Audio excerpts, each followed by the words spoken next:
recordação de infância, 1917.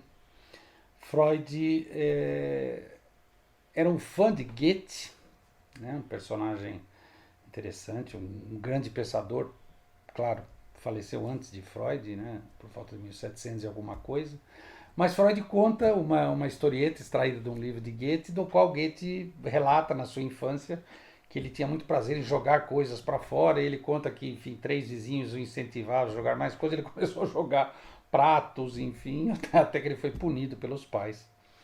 E aí Freud parte disso para pensar a questão da infância, a questão da recordação. No próprio título ele põe esse personagem aqui, Die Zukunft Wahrheit, que é impossível traduzir para o português, né? Mas é curioso porque Freud acaba desaguando no mundo das crianças, especialmente quando elas têm o nascimento de um rival, ou seja, depois dela alguém vai nascer, claro, um outro filho, uma outra filha. E aí Freud teoriza sobre isso de maneira bastante interessante, ou seja, Goethe desperta esse tipo de reflexão nele, como as crianças querem jogar fora o rival. É interessante porque isso é comprovável no cotidiano da vida da gente, né? Quando vai nascer um irmãozinho, uma irmãzinha, as pessoas...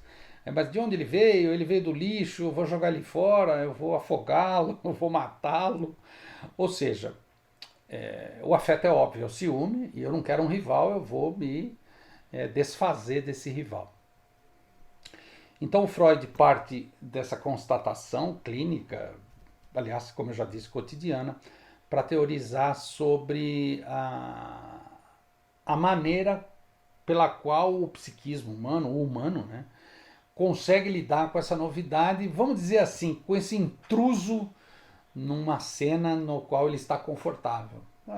Tô bem aqui, mas de repente chega um intruso e fala, não, vai mudar um pouco a cena. Então a chegada de um bebê modifica muita coisa,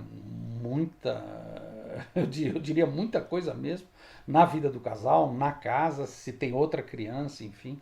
Hoje em dia, claro, as pessoas têm, via de regra, um filho, então seria interessante pensar qual intruso seria se não for um rival, né? Então, é um texto pouco citado de Freud, mas que ele presta uma homenagem a Goethe, afinal Freud é um grande fã de Goethe, né?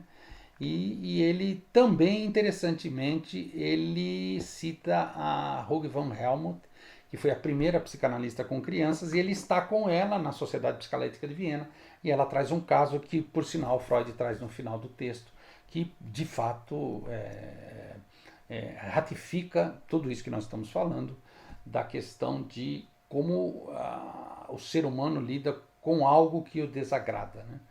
Então, o ciúme é um exemplo, né? O ser humano é um. A hora que ele está tomado pelo ciúme, ele parece outra pessoa. Então, Freud se interessa um pouco isso. Isso é algo muito comum na nossa infância, mas se atualiza e se reatualiza na vida adulta. Então, um bom texto, indico.